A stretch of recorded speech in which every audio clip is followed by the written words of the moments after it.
Baba yetu, Mwenyezi Mungu wa mbinguni, mwingi wa rehema, kwa jina la Bwana wetu Yesu Kristo. Ni furaha yetu Bwana kuja mbele ya kiti chako cha rehema Bwana. Tunasifu jina lako Baba, tunakupatia sifa na shukrani kwa jina la Yesu Kristo. Mungu wetu, tunafuraha kwa sababu tunazidi kujifahamu vile ambavyo unatufahamu. Na hiyo ni kwa sababu katika kizazi hiki Bwana umefunua neno lako. Tusaidie Bwana, kila mmoja aweze kukomaa, kila mmoja aweze kufanywa neno hili Bwana kwa utimilifu wake, ili tuweze kuwa mashahidi wako waaminifu wakati huu wa jioni, vile ambavyo mitume walikuwa ni mashahidi wako wakati wa asubuhi, mwanzoni mwa nyakati za kanisa. Nasi Bwana tuweze kuwa mashahidi wako kwa njia kamilifu hapa mwishoni mwa dahari. Asante Mwenyezi Mungu, chunguza maisha yetu.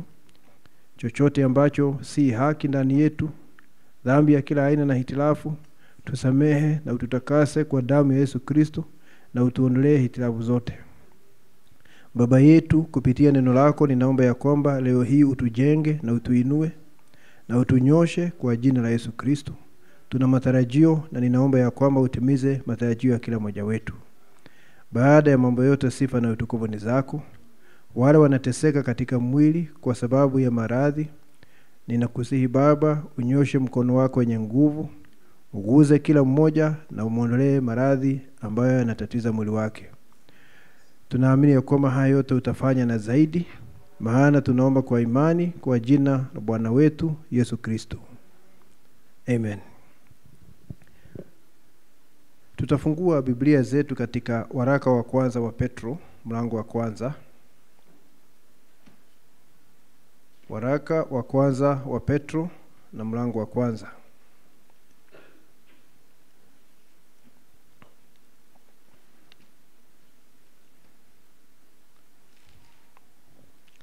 Waraka wa kwanza wa Petro na mlango wa kwanza. Tusome mstari wa 22 na mstari wa 23. Nasema hivi: mkiisha kujitakasa roho zenu kwa kuitii kweli, hata kufikiria upendano wa ndugu usio na unafiki, basi jitahidini kupendana kwa moyo, kwa kuwa mmezaliwa mara ya pili, si kwa mbegu iharibikayo, bali kwa ile isiyoharibika, kwa neno la Mungu lenye uzima lidumulo hata milele. Bwana ongeze baraka. Tuweza kuketi.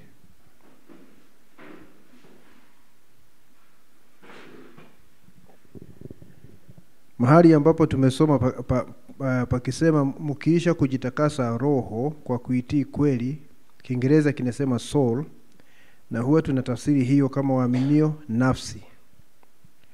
Hapo tumesoma mambo mawili. Tumesoma juu ya nafsi kutakaswa, na tumesoma juu ya kuzaliwa mara ya pili kwa mbegu ya neno lisilogoshiwa. Mambo hayo mawili tuyazingatie tunapoendelea. Nafsi inatakaswa, tunazaliwa mara ya pili kwa mbegu ya neno lisilogoshiwa. Baada ya kusoma maandiko hayo, ningetaka kuongea juu ya matokeo ya kuhuishwa kwa nafsi. Matokeo ya kuhuishwa kwa nafsi, kama ningesema kwa Kiingereza, the results of the quickening of the soul, ningesema hivyo. Na tunajua hivi kulingana na ujumbe vile Biblia inasema katika Wakorintho wa kwanza mlango nafikiri wa 13, ya kwamba kile kikamilifu kitakapokuja, kilichokuwa sehemu kitaondolewa, na siku hiyo utajifahamu vile unavyofahamika. Ni kusema utajielewa wewe ni nani, ulitoka wapi, utaelewa ukoo wako, utaelewa mambo hayo yote. Na haya ndiyo majira. Maana nabii alisema andiko hilo linatimia, hilo la kujifahamu vile Mungu anakufahamu, wakati ambapo mihuri 7 inafunuliwa. Mihuri 7 ikifunuliwa ni kioo cha neno. Unaweza kusimama pale mbele ya kioo uanze kuona sura yako mwenyewe kupitia neno ambalo limefunuliwa. Na unaelewa ya kwamba wewe ni chembe ya uzima wa milele, ya kwamba huna mwanzo, ulikuwa ndani ya Mungu kabla ya misingi ya ulimwengu, ukiwa chembe ya uzima. Unaelewa jambo hilo, na hilo ndilo linakupatia usalama wa milele, eternal security. Ndio sababu nimekuambia majuma mawili yaliyopita ya kwamba hata kuzaliwa mara ya pili hakukufanya mtoto wa Mungu. Kwa sababu kuna watu wanaamini unafanyika mtoto wa Mungu wakati unazaliwa mara ya pili, naye nabii anasema unazaliwa mara ya pili kwa sababu wewe ni mtoto. Maana ni watoto peke yao wawezao kuzaliwa. Unaanza ukiwa mbegu ya Mungu na umekuwa hivyo daima, na hiyo ndiyo sababu unaweza kuzalika mara ya pili, kwa sababu wewe ni mbegu ya Mungu. Na wakati unaelewa ya kwamba wewe ni chembe ya uzima na ni mteule wa Mungu, unaelewa ya kwamba wewe ni mbegu ya baba yetu ya kiroho, basi unatambua ya kwamba una haki na uwezo wa kuzaliwa mara ya pili. Na ukizaliwa mara ya pili utakomaa, kwa sababu ni sheria ya Mungu ya kwamba kitu kikizaliwa lazima kikomae. Na utafika kimo cha mtu mkamilifu katika Yesu Kristo. Na tukiongea haya mambo ya mbegu, nasi ya muaminio ni mbegu ya Mungu. Nabii ameongea haya mambo kwa njia kuu katika ujumbe, hasa baada ya mihuri 7 kufunuliwa. Ameongea haya mambo sana, ili yale maandiko yaliyo katika Wakorintho wa kwanza 13 ya kujifahamu vile Mungu anavyokufahamu yaweze kutimia. Kwa sababu nia hapa ni kufanya waaminio waelewe ni akina nani. Ndio maana katika ujumbe sio kimo lakini imani kamilifu, nabii anasema ili uweze kuwa na imani kamilifu ni kujua nafasi yako. Anasema Yesu alikuwa na imani kamilifu. Tunamuona akitembea juu ya maji, akifanya yale mengine kwa sababu alijua nafasi yake kama mwana wa Mungu. Na nabii anasema wewe na mimi tunafaa kutambua nafasi zetu kama waaminio. Kuitwa muaminio sio kitu kidogo. Kuitwa muaminio sio kitu kidogo. Muaminio wa Mungu aliye hai. Ukitambua nafasi yako kama muaminio, unaweza kuishi yale maisha ambayo Bwana Yesu Kristo aliishi wakati akiwa hapa duniani. Ndio maana ujumbe unaongea sana juu ya mbegu, hasa baada ya mihuri 7 kufunuliwa. Unasikia mara nyingi sana nabii akiongea juu ya mama Msamaria, ili aweze kukuonesha mambo ya kuteuliwa kutoka mwanzo, ya kwamba huyu mama alikuwa na shida katika maisha yake ya kimwili, lakini ndani ya huo mwili pale kwenye nafsi hiyo ilikuwa ni chembe ya uzima. Alikuwa na uwakilishi kule mbinguni. Na ndio sababu wakati Mesia alikuja akasimama mbele yake, alimtambua ni Mesia. Na wale watu wa kidini, viongozi wa dini, makuhani, mafarisayo, wazee, waandishi walikufuru, wakasema Yesu Kristo anafanya kazi kwa nguvu za kishetani. Lakini huyu mama pamoja na shida zake zote na maisha yake alitambua huyu ni Mesia. Nabii analeta mambo ya huyu mwanamke mara nyingi ili atuweze kutuonesha utauzi ya kwamba ulikuwa sehemu ya Mungu kabla ya misingi ya ulimwengu. Na wakati ukweli unasimamishwa mbele yako, hutajisaidia, lazima utaamini. Maana ulikuwa sehemu ya jambo hilo kabla ya misingi ya ulimwengu. Na wakati Mungu anakuja na simama mbele yako kupitia neno lake, ni ile sumaku kuu. Na wewe ni chembe aina ya chuma, aina ya sumaku. Ndio sababu unaambatana na neno, kwa sababu ni sumaku kuu ikichukua vipande vyake. Kwa hivyo tunaelewa jambo hilo. Na hiyo inapatia muaminio ujasiri ya kwamba hawezi kupotea. Sasa tukiangalia hili jambo la kuzaliwa mara ya pili, na kuzaliwa mara ya pili ndio kuhuishwa, kwa sababu ni kufanywa hai. Ni kufanywa hai. Tukiangalia hilo jambo, ningetaka kuanza nichukue mfano wa kuzaliwa mara ya kwanza. Kuzaliwa mara ya kwanza tunajua ni wakati unazaliwa kimwili, unakuja hapa unazaliwa na wazazi, unaanza kuishi katika hii dunia. Na tunaumbika katika dhambi, kwa sababu ile njia ambayo tunazaliwa kwayo sio njia asili ya Mungu, ni mapenzi ya kuruhusiwa. Mambo ya kuzaliwa kwa msisimuko wa mwili ni mapenzi ya kuruhusiwa, sio mapenzi makamilifu ya Mungu. Maana mapenzi makamilifu ya Mungu ingekuwa ni kuzaliwa kwa kunenwa kwa neno. Lakini sasa Mungu aliachilia tuzaliwe kwa njia hii kwa sababu binadamu ameanguka, tukazaliwa kwa mapenzi ya kuruhusiwa, na hiyo ndio inaleta dhambi katika maisha yetu. Kwa hivyo tunazaliwa tukiwa kwenye dhambi. Nabii anasema tunazaliwa kama tumeshindwa. Na hiyo ndio sababu tunahitaji kuzaliwa mara nyingine, maana tunapozaliwa mara ya kwanza tuko chini ya laana. tuko ndani ya mauti, tumeanguka, na sasa tunahitaji kuzaliwa tena ili tuweze kuambatana na Mungu. Wakati unazaliwa mara ya kwanza, na hapa ninaongea juu ya kuzaliwa kwa mwili wetu. Wakati huu mwili unazaliwa, tunajua kile ambacho kinafanyika ni kwamba kuna mbegu ya kiume na yai la kike zinaungana, na zikiungana zinaanza kutengeneza mwili. Mwili ule ukiwa ndani ya mama unalishwa chakula, lakini hapa kuna mbegu ya kiume na yai la kike zinaungana ili ziweze kutengeneza mwili wako na mwili wangu. Na mzazi hakupatii nafsi, nafsi inatokana na Mungu. Kile ambacho wazazi wanakupatia, maana kila mtu ana wazazi wawili, wawe walioana hawakuoana, ukweli wa mambo ni kwamba wazazi ni wawili. Kile ambacho wazazi wanakupatia mwili peke yake.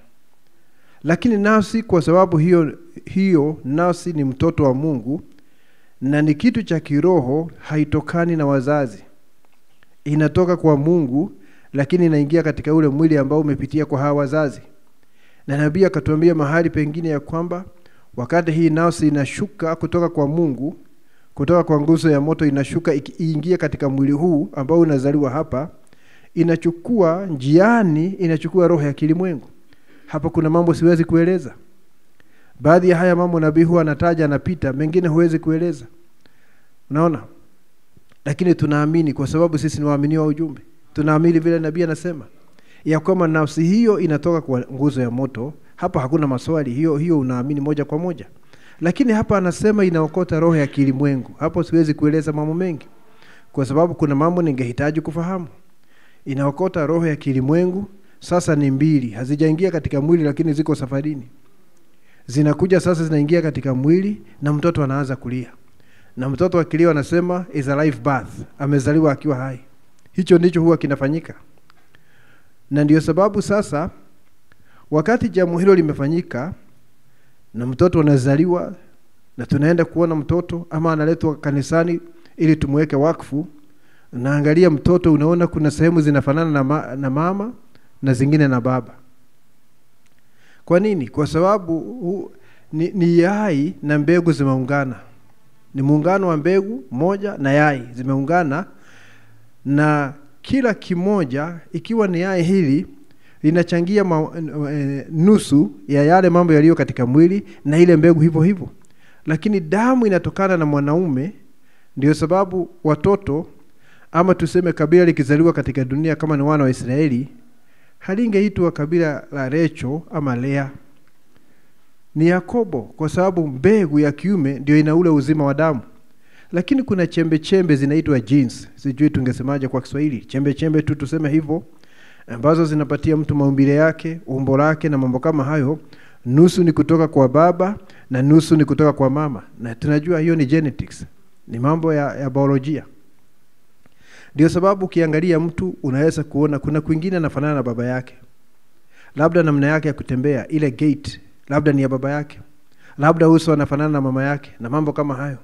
Labda anacheka kama baba yake. Kwa sababu ni yai na ile mbegu zimeletwa pamoja, na kila mmoja, kila kitu hapo kina mchango wake. Huwezi kufanana na baba yako 100%. Na huwezi kufanana na mama 100%. Ni mchanganyiko. Unajua hili ni jambo la ajabu sana. Na ndio sababu nabii anasema kuzaliwa mara ya kwanza ni siri kubwa zaidi kuliko kuzaliwa mara ya pili. Sijui kama unajua anasema hivyo katika ujumbe. Anasema si hivyo, sijasema vizuri. Nabii anasema kuzaliwa kikawaida kimwili ni siri kubwa kuliko vile Yesu alizaliwa na bikira. Anasema the natural birth is more mysterious than the virgin birth. Huwezi kueleza vile ambavyo nyuma yako kuna maelfu ya watu.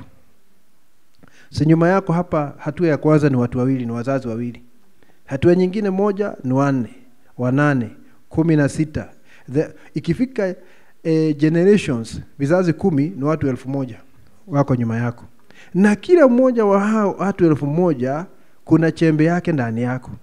Ni watu hujawahi kuona, wako mbali sana, na kila mmoja kuna chembe yake ndani yako. Hata hujui walikuwa ni akina nani, wengine walikuwa ni watu wazuri, labda wengine walikuwa ni wauaji, watu wabaya sana, lakini kimwili chembe zao ziko ndani yako. Nabii anasema hiyo ni siri kubwa sana. Na wakati Mungu anapanga mambo hayo yaweze kuja namna hiyo, anayaleta, mwisho wakati unasimama hapa duniani na unatokea vile ulivyo, mwili wako wa kawaida umechukua sura ya mwili wako wa neno ng'ambo ile nyingine. Na hakuna mtu angeweza kuchanganya kemikali namna hiyo mpaka mwili wako wa kawaida ufanane na mwili wako wa theophany. Ni Mungu peke yake angeweza kufanya hivyo. Ndio sababu nabii anasema hii ni siri kubwa sana, hata kuliko kuzaliwa kibikira. Lakini ni Mungu anafanya hivyo. Na hiyo ni kuzaliwa mara ya kwanza. Sehemu za mwili wako zinafanana na mama, sehemu zingine zinafanana na baba. Na ukiangalia unaweza kuona kule unafanana na baba, kwingine unafanana na mama. Nafikiri kila mtu, hata kama hutajua kikamilifu, una idea, you have a fair idea. Mahali unafanana na mama, mahali unafanana na baba. Nafikiri hivyo kila mmoja wetu. Na ningetaka tusome ujumbe hapa ili tuweze kutia mkazo mahali hapo. Tusome ujumbe hapa, Edeni ya Shetani. Nina nukuu 2 za ujumbe ningetaka tusome. Tutasoma wa kwanza huu, Edeni ya Shetani. Ningetaka usikie hapa vile ndugu Branham anasema hivi. Anasema Edeni ya Shetani hapa ni aya ya 49 mpaka 51. Edeni ya Shetani nasema, and then made one of his attributes from his own body. God has attributes in his body. Anasema Mungu ana sifa katika mwili wake. Sasa naleta kwako na kwangu. Like you are an attribute of your father. Anasema wewe ni mbegu ya baba yako. And you notice you was in your grandfathers. Vile tu nimetoka kuambia hapa. Kuna watu wengi sana nyuma yako. Babu wa babu. Sasa hao ni watu tusiyojua. Unaona? But in that say, take it down to like you and your father. Lakini sasa chukua kama wewe na baba yako. Now you do not know anything when you are in your father. Wakati ulikuwa ndani ya baba yako ukiwa ni chembe ya uhai, hakuna kitu ulikuwa unajua. The germ of life comes from the male. Anasema chembe ya uzima inatoka kwa mwanaume. The male has a blood cell. Ile ya kiume ndio iko na ile chembe ama seli ya damu. The woman has an egg. Now therefore the blood cell has a life in it. Mwanamke ana yai, lakini ile chembe seli ya damu ina uhai ndani yake. And then you are in your father. Ulikuwa ndani ya baba yako. You actually know nothing about it. Na hukujua chochote. Na unajua wakati nabii analeta haya mambo ya kawaida, analeta ya kawaida ili ya kuonesha ukweli wa kiroho, vile wewe ukiwa mtoto wa Mungu ulikuwa ndani ya baba yetu wa mbinguni. Right? And then you are in your father, you actually know nothing about it. Na hukujua chochote. But yet science and God's word proves that you are in your father, but you know nothing about it. Na hata hivyo neno la Mungu na sayansi zinadhibitisha ya kwamba ulikuwa ndani ya baba yako, japo hakuna kitu ambacho ulikuwa unaelewa. Alright? But then the father longed to know you. Lakini baba alikuwa ana hamu ya kukufahamu, ya kukujua. And with the union of connection with mother, na kwa kuunganika na mama, then you are made known to your father. Ukajulikana kwa baba yako. Ni kusema ukazaliwa, akaanza kuona mtoto ambaye alikuwa ndani yake na ambaye alikuwa anataka kuwa na ushirika naye, lakini hakuwa anamuona. Lakini sasa kupitia kuunganika na mama, sasa huyu mtoto anaonekana. Now you are your father's attribute. Sasa wewe ni mbegu ya baba yako. Sikia vile nabii anasema, you look like him, unafanana naye. Sikia, and you have got parts of your body. Hakusema all the body. Si ni kweli? Tunasoma pamoja hapa You have got parts of your body that looks like your father. Hiyo ni amina. Una sehemu za mwili wako ambazo zinafanana na baba yako. Na acha na mimi niongeze. Una zingine ambazo zinafanana na mama yako. Kwa sababu ni vitu viwili vimeungana. Ni kusema huu mwili wako ni mbegu moja na yai moja. Na mbegu ni kitu kidogo sana, itabidi utumie microscope ili uweze kuona. Mbegu moja hiyo unatumia microscope, kwanza mbegu ni ndogo zaidi kuliko yai. na yai moja zinaungana zinatengeneza mwili wako. Sasa wewe tunapokuona ukitembea hapa ni matokeo ya mbegu moja na yai moja. Natembea hapa katika dunia na mimi vile vile. Na hii ni kuzaliwa mara ya kwanza. Na hiyo ndio inakufanya uweze kuwa wa kipekee. Isipokuwa wale ambao ni mapacha wanaofanana. Hao wanafanana kwa kila kitu. Lakini kuna mapacha wengine ambao hawafanani. Ni kama tu tuseme mzaliwa wa kwanza na mzaliwa wa pili ni vile tu wanazaliwa wakati mmoja. Kwa sababu hapo ni mbegu mbili na mayai mangapi? Mawili. Kwa hivyo hapo ni kama tu number 1 na number 2. Lakini wale ambao wanaitwa identical inamaanisha ya kwamba ni mbegu moja na yai moja na kisha yai linapasuka. Yai baada ya kupata mbegu linapasuka linakuwa watu wawili. Kwa hivyo DNA inafanana kwa kila njia. Sitaki kuja kufundisha biology hapa. Haya ninasema hivyo tu ili niweze kuleta tu mambo ya neno. Na kwa sababu hiyo ndiyo inakufanya uweze kuwa wa kipekee. Una upekee wako. Unaweza kuzaliwa katika familia moja. Huyu ni dada yako, ni ndugu yako, lakini hamfanani sana, lakini kwa kweli ninyi ni ndugu na dada na wazazi wenu ni wale wale.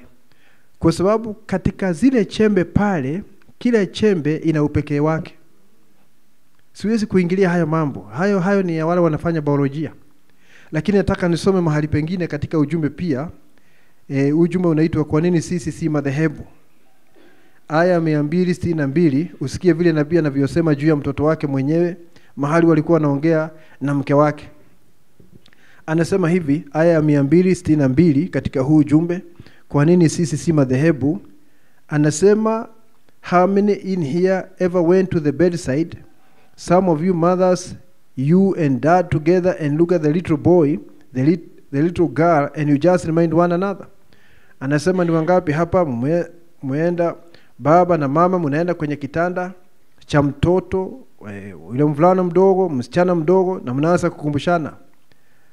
Na unasikia wakiambiana, don't he look like you this way and that way? Si anafanana na wewe? Mzazi mmoja anaambia mwingine, si unaona anafanana na wewe? Did you ever do that? Nabii anasema umewahi kuuliza hivyo, kufanya hivyo? Anasema why? Many time I go and say to Mida about Joseph. Yeye alikuwa anaambia mke wake juu ya mwanao Joseph. She will say, Mida anasema, Bill, you've got a high forehead like he's got a high forehead like you. Ana kipaji ambacho kimeinuka kama wewe. Sasa Mida anaona hiyo. Naona huyu anafanana na baba yake kwa kipaji. Yeah, Mida, he's got big eyes like you. Naye nabii anamwambia mke wake, na yeye ana macho makubwa kama yako. Unaona? Anasema he is a product of our union. Kwa sababu yeye ni matokeo ya muungano wetu. Ndio sababu sasa unaona kuzaliwa kwa kwanza kuna vitu vili ambavyo vinakutana. Kuna mbegu ya kiume na kuna yai pale kutoka kwa mama, zinakutana zinatengeneza mwili wako. Unazaliwa hapa na wewe ni wa kipekee. Wewe ni wa kipekee kulingana na vile ambavyo yai lilikuwa na ile mbegu ilivyokuwa. Sasa unakuwa mtu wa kipekee. Na sasa mambo ya kawaida ni mfano wa mambo ya kiroho. Sasa ukileta kiroho lazima pia kuungane mambo mawili. Ili uzaliwe mara ya pili lazima tuwe na mambo mawili ambayo yataungana. Na hilo huwezi kuondoa.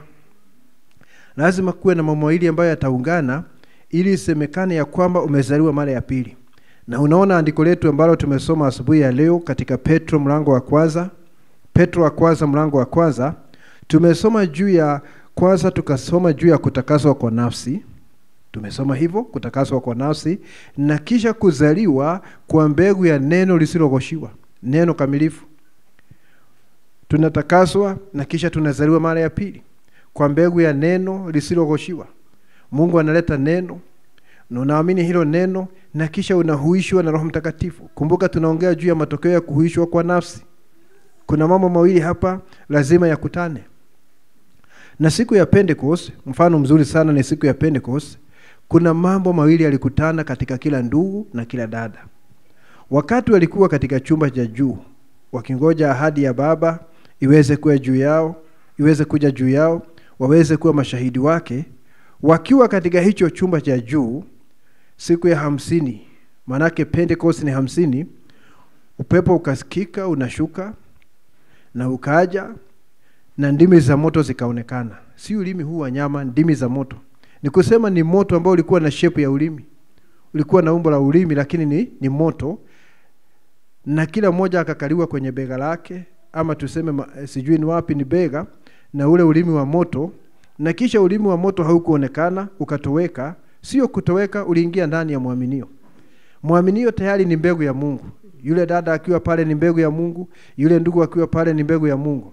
Sasa kitu kingine kimetoka mbinguni, ziweze kuungana ili azaliwe katika ule utu wa ndani. Si kuzaliwa mwili, sasa azaliwe katika ule utu wa ndani.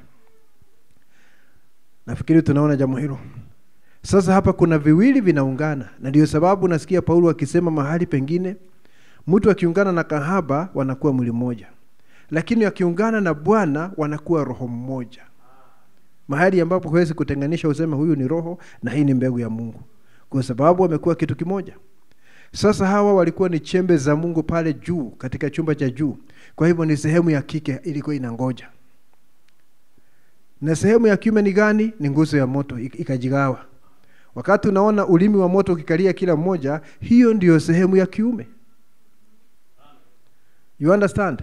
Hata mahali pengine nabii anasema sperm, sehemu ya kiume, mbegu ya kiume, ulimi wa moto ukaja ukakalia kila mmoja, na kisha ukatoweka kwa sababu ulienda kuungana na ile nafsi, na hiyo nafsi hiyo ni sehemu ya kike, ili sasa kuzaliwe kiumbe kingine, ambacho hiki kiumbe ni fusion, ni muunganiko wa Mungu na mtoto wa Mungu. Sijui kama unanielewa. Mbegu ile ni mtoto wa Mungu, aidha ni binti ama ni mwana wa Mungu. Na ulimi wa moto huu ni Mungu mwenyewe, ni kiume, zinakuja kuungana ili kuleta kiumbe kingine ambacho ni muunganiko wa Mungu na mtoto wa Mungu. Na hiyo ndio kuzaliwa mara ya pili. Na hapo ni kuhuishwa, hapo ndipo unahuishwa, nafsi inahuishwa, unazaliwa, uanze kukomaa na uweze kuleta matokeo, kwa sababu tunaongea juu ya matokeo ya kuhuishwa kwa nafsi. Sasa sikiza, Roho Mtakatifu ni yule yule. Hakuna tofauti katika Roho Mtakatifu aliye ndani yako, aliye ndani yangu, aliye ndani ya mwingine. Hakuna tofauti. Roho Mtakatifu ni mmoja. Paulo anasema kwa roho mmoja tunabatizwa na kuingia ndani ya mwili mmoja. Hakuna tofauti katika roho. Tofauti iko katika nafsi. Tofauti zetu ziko katika nafsi. Na hapa siongei juu ya uzao wa nyoka. Hapa ninaongea juu ya wateule peke yao. Na hawa wateule ndio ninasema tofauti zetu ziko katika nafsi, kwa sababu katika nafsi kila mmoja ana DNA yake ya kiroho. Kama umeelewa jambo hilo? Ingekuwa ni jambo la kuchosha sana kama tungekuwa kitu kimoja exactly. Ya kwamba nafsi yako, DNA ya nafsi yako na yule ndugu mwingine na dada mwingine ni ile ile, ati tukihuishwa tutakuwa kitu lazima tuwe na variety.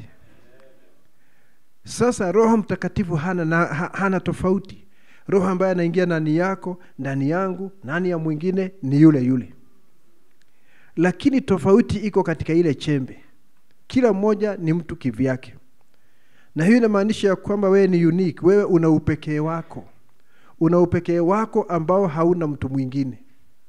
Na ndio sababu huwezi kuishi maisha ya mwingine. Nabii anasema usijaribu kuiga ndugu mwingine ama dada mwingine uishi maisha yake, maana huwezi kuwa yeye na yeye hawezi kuwa wewe.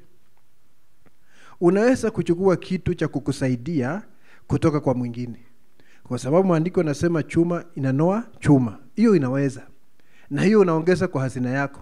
Lakini hauchukui kitu kutoka kwa ndugu ama kwa dada ili uwe yeye. Nikikusaidia kuwa wewe zaidi, ni kuongeza kwa uwewe. Sijui kama ninaeleza vizuri. Are we together, church? Uweze kuwa wewe kikamilifu. Kwa hivyo unaweza kuongeza kitu fulani kutoka kwa ndugu ama dada, ujuzi fulani, lakini huo ujuzi hautakufanya ndugu yule ama dada yule. Ni wa kukusaidia kuimarika katika nafasi yako, kwa sababu wewe ni mtu binafsi kwa Mungu na wewe una upekee wako. Mungu na atusaidie sana. Kwa sababu sasa tofauti ziko katika hiyo chembe. Katika hiyo chembe ni kweli sisi zote tutakamilika na tuweze kuwa na kimo cha Yesu Kristo. Lakini ujue wewe ni mtu binafsi na kuna mambo utadhihirisha ambayo ni yako peke yako. Kuna mambo yatatokea katika maisha yako ambayo ni yako peke yako na hakuna mwingine duniani ama wale waliopita kabla yetu ambaye yuko kama wewe. God is a God of variety. Na hiyo lazima tukubali. Lazima tukubali jambo hilo. Unaona, siku ya Pentecost vitu viwili hapa vinaungana. Na sio siku ya Pentecost peke yake, kila wakati muaminio akizaliwa mara ya pili. Inamaanisha ni ulimi wa moto unashuka kukutana na nafsi yake. Nafsi yake ndiyo yai, kama tunaweza kusema hivyo. Na ile nguzo ya moto ama ulimi kutoka kwa nguzo ya moto, hiyo ni sehemu ya kiume. Ndio sababu katika ujumbe mmoja ambao unaitwa neno lililonenwa ndilo mbegu ya asili, nabii anasema nafsi yako ina uwezo wa kunyonya roho. Your soul is an absorbent for the Spirit of God. Naona? Nafsi yako ni kama yai, tukiongea kiroho. Na Roho Mtakatifu ndio sehemu ya kiume. Zinakutana kuleta kiumbe kipya. Na hiki kiumbe ni Mungu ameungana na mtoto wake, wanakuwa kiumbe. Huyu mtoto yuko hivi, mwingine yuko hivi, kila mtu ana upekee wake. Hebu nikuoneshe siku ya Pentecost walikuwa ni watu 120 pale juu kwenye chumba cha orofa. Miongoni mwao kulikuwa na mitume 11, ingawa walipiga kura hapo wakaongeza mwingine Mathia, na wanafanya hivyo kabla ya kuzaliwa na Roho Mtakatifu. Naona? Sasa walichagua Mathia kibinadamu, lakini si yeye alichukua nafasi ya Judas. Unajua walikuwa wanataka kuziba lile pengo la Judas. Wakachagua Mathia, lakini Mathia hakuchaguliwa na Mungu. Alichaguliwa na wandugu na wadada katika chumba cha juu, na hawa wandugu na wadada hawakuwa wamezaliwa mara ya pili. Lakini Mungu alikuwa na mtu wake wa kuja kujaza hilo pengo. Na alikuwa na Paulo ambaye angekuja kujaza hilo pengo. Unaona? Sasa tuseme hasa ilikuwa ni mitume 11 na wandugu wengine na wadada ikafika watu 120.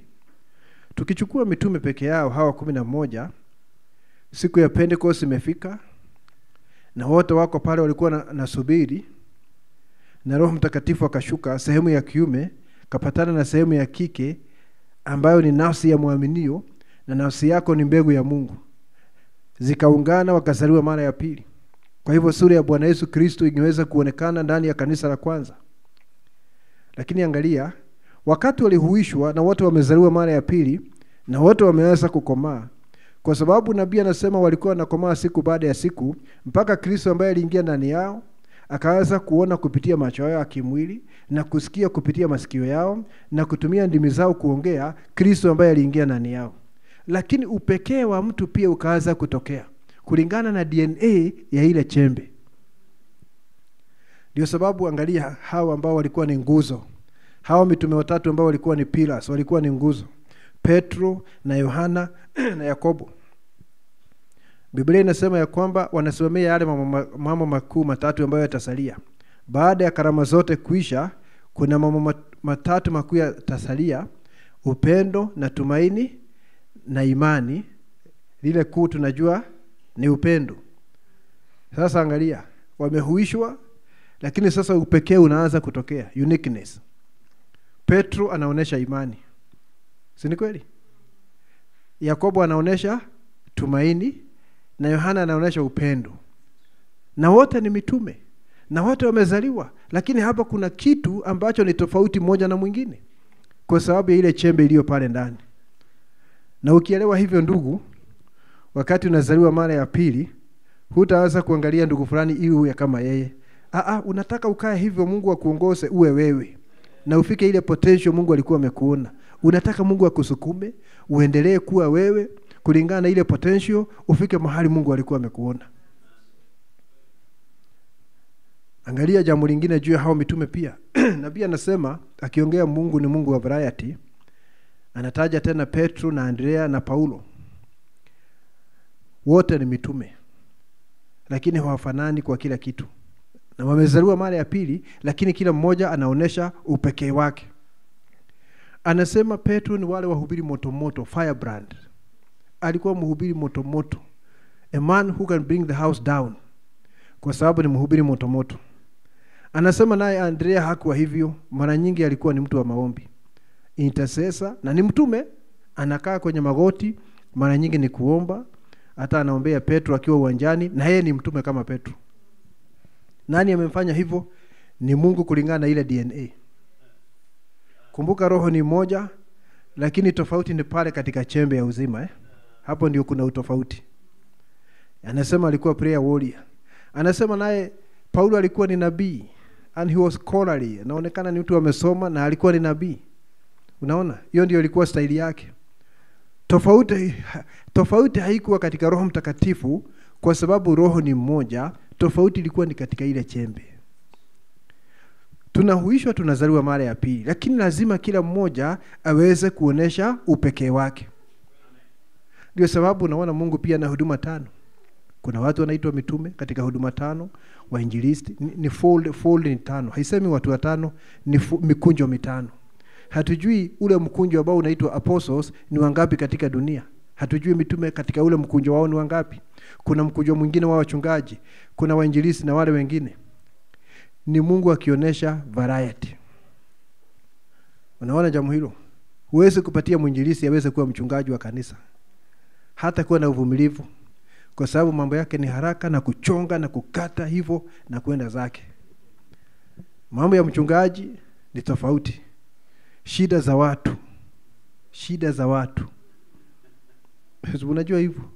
Shida za watu, changamoto.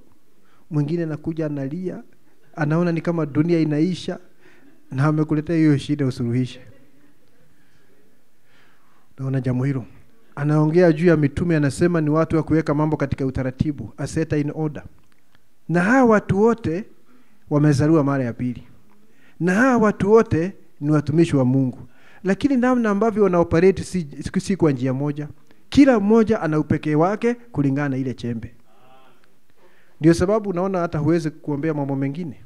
Anasema huwezi kuomba ufanywe mchungaji ama mtume ama mwinjilisti, kwa sababu hiyo ni DNA ya huyo mtu. Na alikuwa hivyo kabla ya misingi ya ulimwengu. Na Mungu hawezi kualter ile DNA. Hawezi kubadilisha DNA ya mtu. Anaweza tu kuihuisha ionekane mambo ambayo alikuwa ndani yake.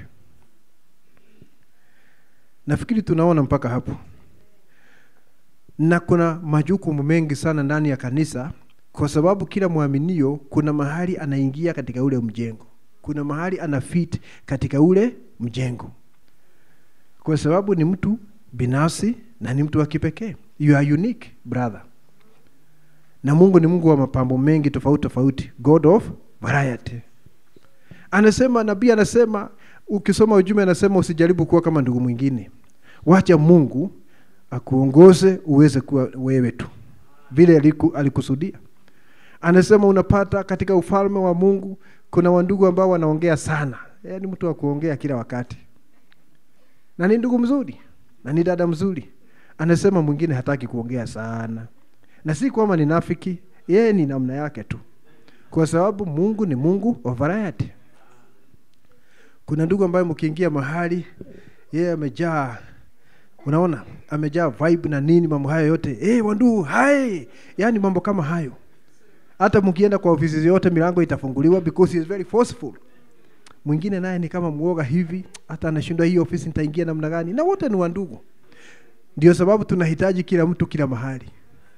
Kila mahali tunahitaji mtu, tunahitaji ndugu hapa, tunahitaji dada katika hii nafasi kwa sababu kila hutaweza kufanya mwingine atafanya. Hiyo ni kweli. Kile ambacho hutaenda, kuna wandugu hawaogopi kuingia ofisi yoyote. Hata akiitwa kwa rais anaingia pale kwa ujasiri na anasema mambo yake. Na kuna mwingine hata kuingia kwa chifu wa kijiji anaogopa sana. Naona? Kwa sababu ni vile alivyo. Ndio sababu tunahitaji kila nafsi iweze kuwa na ndugu pale. Na huyu ambaye anauoga, kuna kazi zingine ambazo anafanya vizuri sana kuliko labda yule. Haleluya. Hiyo ndio inakufanya uweze kuwa wa kipekee. Na ndio sababu nabii alianza kuongea sana juu ya mbegu, the seed. Baada ya mihuri 7 kufunuliwa, akaanza kuongea sana juu ya mbegu ili uweze kuelewa wewe ni nani. Anaongea juu ya mama Msamaria, anaongea juu ya kuteuliwa, anaongea juu ya jini na chembe ya uzima wa milele ili uweze kuelewa. Na kisha wakati unahuishwa na Roho Mtakatifu, hayo ambayo yalikuwa katika hiyo chembe yanaanza kuonekana. Kumbuka vile tumesema, wakati unazaliwa mara ya kwanza, kwa sababu ni vitu viwili vimeungana, ni mbegu na yai, kuna sehemu unafanana na mama yako, kuna sehemu unafanana na baba yako, na kiroho hivyo pia. Naona ndugu amezaliwa mara ya pili, tunaona Kristo lakini bado tunaona yeye. Sijui kama tunaamini hayo. Tunaona yeye kwa sababu yeye ni chembe ya Mungu. Kuna hiyo identity huwezi kufuta, iko ndani yake. Tunaona Kristo ndani ya brother Kairo hapa, na tunaona yeye kwa sababu alikuwa ni chembe ya uzima. Kwa hivyo uyeye upeke wake haukuondoka. Unaona? Na hayo ni mawe ya lile hekalu. Hekalu la Mungu linajengwa hivyo, rangi tofauti tofauti katika mawe. Unaona? Na kila mmoja anaingia mahali pake. Kila mmoja anaingia mahali pake. Sasa kile tunafaa kufanya ni kuachilia Mungu na kujisalimisha ili aendelee kuinua potential iliyo ndani ya kila mmoja, ili kile Mungu alikuwa amekusudia kiweze kuonekana ndani yako. Na hivyo ndivyo utakuwa hata ng'ambo ile nyingine. Sinabii anasema kifo hakibadilishi mtu. Kinabadilisha tu mahali pa kuishi. Lakini vile ulivyo hapa, ukienda ng'ambo ile utakuwa hivyo hivyo. Ndio sababu wakati nabii alienda 6th dimension, eneo la 6, kaongea na wale waaminio. Baada ya kuongea nao, kabla ya kurejea, mwishowe wakamuinua juu. Wale wandugu wakaja wakamuinua juu. Akauliza, okay, maana ya hii ni nini kuniinua hapa? Kasema ni kwa sababu kule chini ulikuwa kiongozi na hapa wewe ni kiongozi. Kwa sababu mauti hayabadilishi mtu, yanabadilisha makazi peke yake. Kwa hivyo vile Mungu anakuzaa mara ya pili hapa, ndivyo utaendelea ng'ambo ile nyingine. Na nabii anasema katika ujumbe ambao unaitwa things that are to be, mambo ambayo yatakuwepo. Anasema hivi, anasema yale maisha ulianza hapa wakati ulisikia mahali punahubiriwa kwa kona, mahali mission corner, ukaenda pale, ukatoa maisha yako kwa Yesu Kristo, ukazaliwa mara ya pili, ukaanza kukua. Anasema hata wakati utatoka katika haya maisha na uende mbinguni, yatakuwa ni haya maisha ambayo ulianza hapo yakiendelea ng'ambo ile nyingine. Si mtu mwingine, ni wewe ukiendelea ng'ambo ile nyingine. Tuweze kuelewa jambo hilo. Ndio sababu Mungu amefunua neno ili uweze kujifahamu namna unavyofahamika. Na tukielewa hivyo, hata hili jambo la wandugu na wadada kung'ang'ania nafasi fulani, mimi nataka niwe hiki ndani ya kanisa, halitakuwepo. No, Mungu anafanya placing, anaweka mtu mahali pake kulingana na DNA. Na DNA huwezi kutengeneza, siwezi kutengeneza. Ulikuwa hivyo katika nia ya Mungu. Sasa analeta nguvu za kuhuisha hiyo DNA, hiyo tabia iliyo katika hiyo nafsi, ili utu wako na upekee wako uweze kuonekana, na huo ndio unakuongoza kwenye sehemu yako katika mwili wa Yesu Kristo. Sasa hapo hamwezi kung'ang'ana na mtu, kwa sababu upekee wako unasababisha Mungu akuweke katika nafasi ambayo inakufaa. Are we together? Ningetaka tufike hapo ili tuweze kuomba. Tuombeni. Baba yetu Mwenyezi Mungu, kwa jina la Yesu Kristo, Mungu wetu ni asante, pokea sifa na shukrani. Bwana, nasi tunafurahi kwa sababu umetuita katika ujumbe huu na kufungua macho yetu ya ufahamu ili tuweze kuona siri ya Mungu ya sehemu 3, siri ya ukombozi. Tuweze kujifahamu, tufahamu sisi ni akina nani na ukoo wetu na mahali tumetokea na mahali tunaenda. Tuweze kujua unataka sisi nasi katika majira haya. Ni asante Mwenyezi Mungu. Ninaomba kwa njia ya Roho Mtakatifu uhuishe kila mmoja wetu, ili Bwana yale yaliyo katika moyo wake ya kumfanya mtu wa kipekee yaweze kuonekana, yaweze kudhihirishwa. Na tunajua kwamba wakati muaminio anadhihirisha huo uzima, ni sehemu fulani ya Bwana wetu Yesu Kristo. Kwa sababu Kristo ni jumla ya mambo haya yote, lakini sisi ni chembe zake. Wakati tunadhihirisha Kristo kwa njia yote, tunajua ya kwamba ni sehemu fulani ya Kristo inaonekana katika muaminio. Ninaomba Bwana utusaidie kila mmoja wetu, na utusaidie tusikose shabaha. Maana ujumbe unatuambia kwamba dhambi ni kukosa shabaha. Kiwa kwa mfano unataka tuweze kuwa wana wa Mungu, binti za Mungu ambao ni wakamilifu, na tusifike pale, basi tutakuwa wenye dhambi kwa sababu tumekosa shabaha. Lakini tusaidie Bwana kulenga shabaha na kuweza kuwa kile ambacho ulikusudia kwa ajili ya maisha ya kila mmoja wetu. Takasa mioyo yetu na mawazo, tusamehe dhambi zetu, tuoshe kwa damu ya mwana-kondoo, na uondoe hatia zote, na uhuishe kila mmoja Bwana, na utusaidie Bwana ili tukae daima mbele ya mwana, jua la kiroho, tuweze kukomazwa, tuweze kuwa vile ambavyo hasa ulituona katika nia yako Bwana, bila lawama, bila mawaa. Ni asante Mwenyezi Mungu, pokea sifa na shukrani. Tusaidie kutafakari kila wakati na kucheua neno lako Bwana. Na wakati tukifanya hivyo, utuongoze kwenye mwangaza zaidi. Pokea sifa na shukrani. Tuomba kwa imani kwa jina la Bwana wetu Yesu Kristo. Amina.